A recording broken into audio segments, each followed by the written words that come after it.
All right, welcome to the deep dive. Today we are going all in on criminal psychology. Ooh, that's a good one. Yeah, we've gathered a pretty fascinating collection of sources here, kind of getting into the minds of criminals, right? What makes them tick? What are they thinking? Yeah. Why do they do the things they do? Yeah, it's one of those things that kind of captures the public imagination, right? We've got everything from, true crime podcasts to documentaries to TV shows about criminal profiling. Exactly. But we're going to try and unpack some of the real science and the real insights from all those sources and give you a clearer picture of what this field really is. Right. What is criminal psychology? Where did it come from? Yeah. How does it work in practice? Yeah, and especially what does it tell us about, how to prevent crime in the first place? And also, how does it play out in the legal system? Absolutely. So big questions, lots to unpack. Right, so let's start with the basics. What exactly are we talking about when we say criminal psychology? I mean, it sounds kind of obvious, but it's more than just, figuring out who committed a crime, right? Yeah, it's definitely not just about catching the bad guy, although that's definitely part of it. Criminal psychology really aims to understand the motivations behind criminal behavior. Like, what are the thoughts, the feelings, the experiences that lead someone to commit a crime? Okay, so getting inside their heads. Exactly. So, we're looking at things like their beliefs, their attitudes, their personality traits, even their biological predispositions, and how all of those factors interact with their environment to potentially lead to criminal behavior. So it's like a mix of nature and nurture. Exactly. It's this fascinating interplay between, who they are as individuals and the context they find themselves in. And then you also have, legal and ethical considerations, right? Like, how do we define what actually constitutes a crime? Right. Because criminal behavior itself can be defined in different ways, right? We can talk about acts that are punishable by law, obviously. Right. But then there are also behaviors that are considered morally wrong or maybe violate social norms, even if they're not strictly illegal. Right. Interesting. And, we also have to consider the impact of those behaviors on the victims and on society as a whole. So, yeah, lots of layers here. So how did this field even come about? I mean, it seems like it must be a relatively recent development, right? Yeah, you might think so, but actually the roots of criminal psychology go back further than you might expect. We can trace it back to the late 18th century when people started thinking about crime in more scientific terms. Okay, so even before psychology was really established as a discipline. Right. And, there was this growing tension between medical experts and judges at the time because they often had different views on how to handle criminal cases, especially when it came to, assessing the mental state of the accused. I see. And this really highlighted the need for a more systematic approach to understanding the individual factors that might contribute to criminal behavior. So that's where criminal psychology comes in. Exactly. And it's generally considered to be a predecessor to the broader field of criminology, which emerged later and focuses more on the social and environmental factors that influence crime rates. Okay, so criminal psychology is like the zoomed-in view, looking at the individual, and criminology is the wide-angle lens, taking in the bigger picture. Precisely. And it's important to note that there was also this other field called criminal anthropology, which was kind of popular in the late 19th century. Okay, what was that all about? It basically focused on the idea that you could identify criminals based on their physical characteristics, like the shape of their skull or their facial features. Wow, really? Yeah, it sounds pretty far-fetched now, but at the time it was taken quite seriously. Right. And that completely contrasts with criminal psychology, which looks at what's going on inside the mind. Exactly. So while those earlier approaches were often based on flawed assumptions and stereotypes, criminal psychology really tries to delve into the complex psychological processes that might lead to criminal behavior. Right.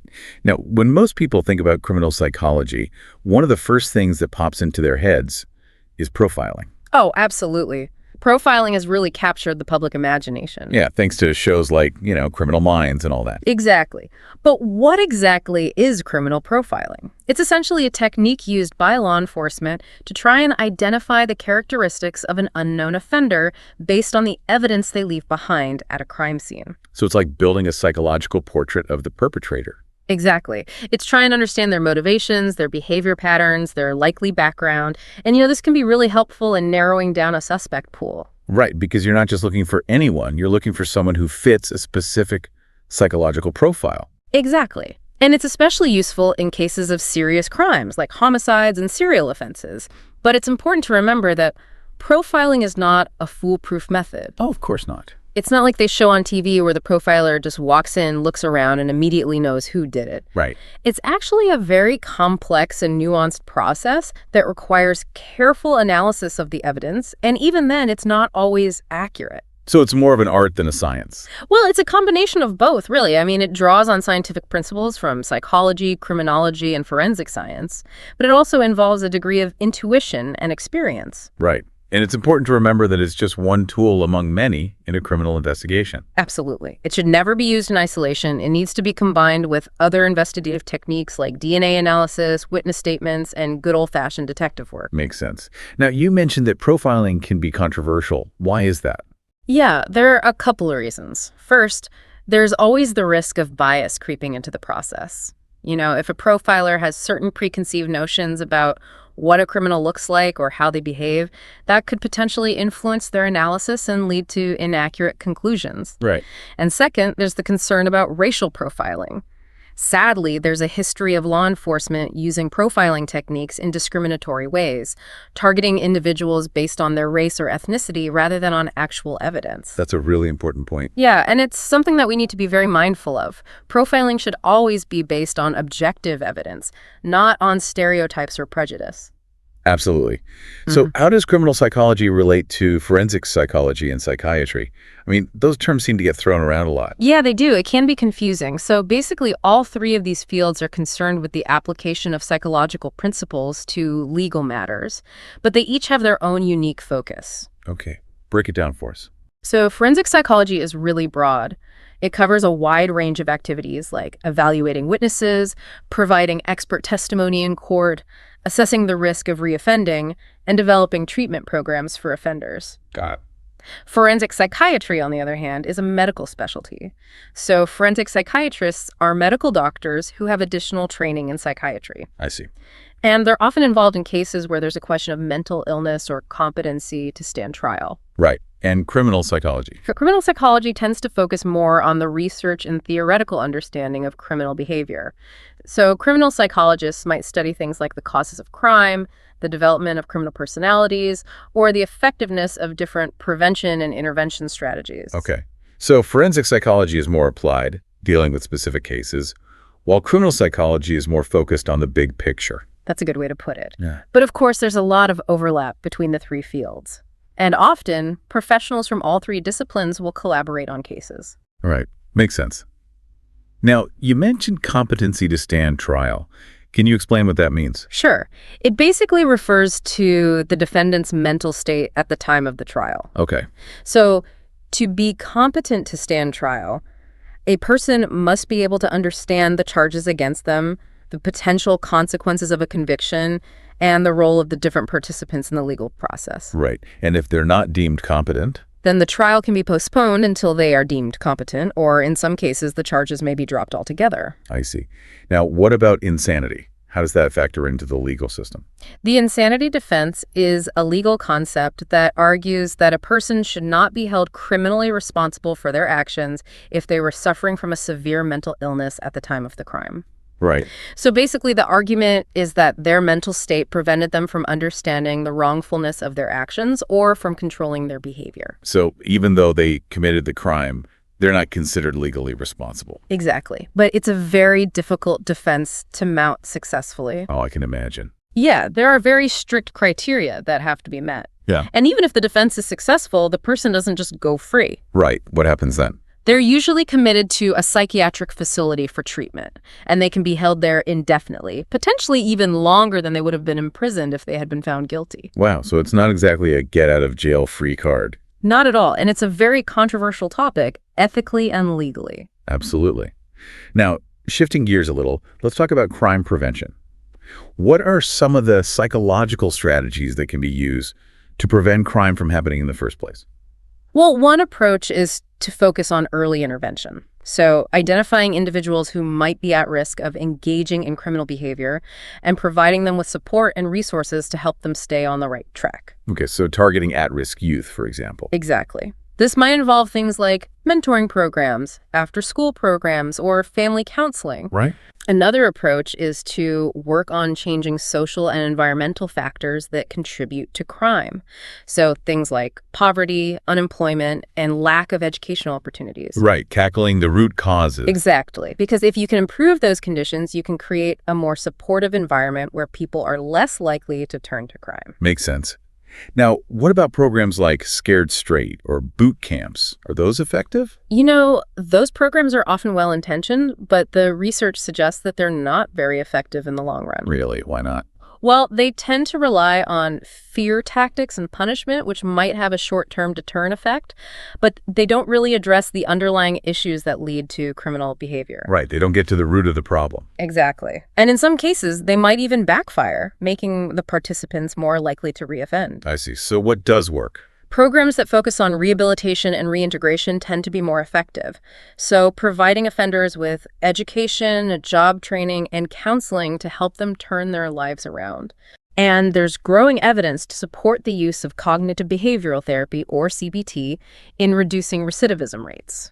Okay, how does CBT work in this context? Well, it basically helps people to identify and change their negative thought patterns and behaviors. So, for example, if someone is prone to anger outbursts that lead to violence, CBT can teach them how to manage their anger and develop more constructive coping mechanisms. Interesting. So it's about giving people the tools they need to make better choices. Exactly. And it's not just about the individual. Family therapy can also be really helpful in addressing dysfunctional family dynamics that might contribute to criminal behavior. Right. And it's all about breaking that cycle of crime. Precisely. Now, let's talk about the link between mental health and the criminal justice system. Yeah, that's a crucial area. It really is. And unfortunately, there's a high prevalence of mental illness among incarcerated individuals. In fact, studies have shown that rates of mental illness in prisons are significantly higher than in the general population.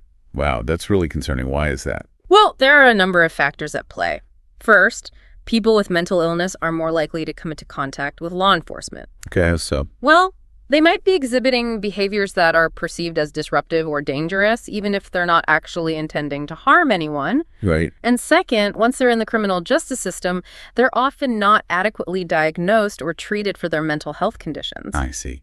So their condition might worsen, leading to more criminal behavior. It's like a vicious cycle. Exactly. And it's a huge problem, both for the individuals involved and for society as a whole. Absolutely. Now, are there specific mental health conditions that are particularly common among offenders?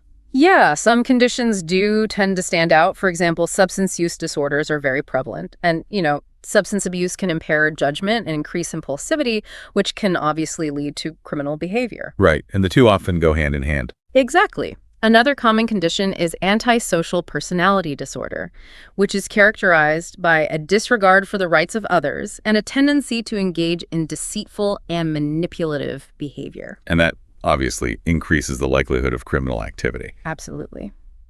Other conditions that are often seen include mood disorders like depression and bipolar disorder and anxiety disorders. So it's a really complex picture. It really is, and it highlights the need for better mental health services both within the criminal justice system and in the community at large. Definitely.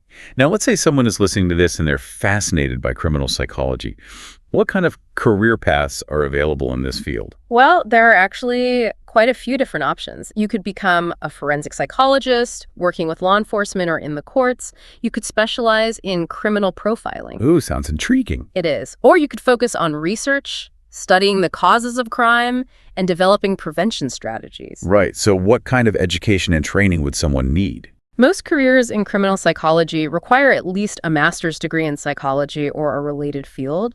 And if you want to become a licensed psychologist, you'll need a doctoral degree, either a PhD or a COID. Okay, and what about specific skills or qualities that are important in this field? Well, obviously, you need a strong understanding of psychological principles and research methods, but you also need excellent communication skills, both written and oral, because you'll be communicating complex information to a variety of audiences. Right.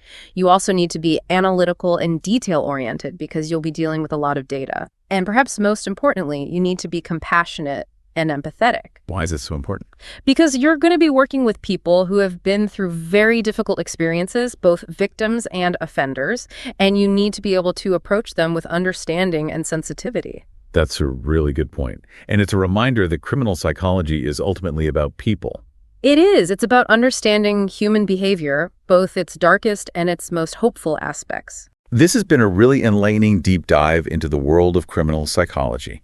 We've covered a lot of ground, from the history of the field to the latest research on crime prevention and the complex relationship between mental health and the criminal justice system.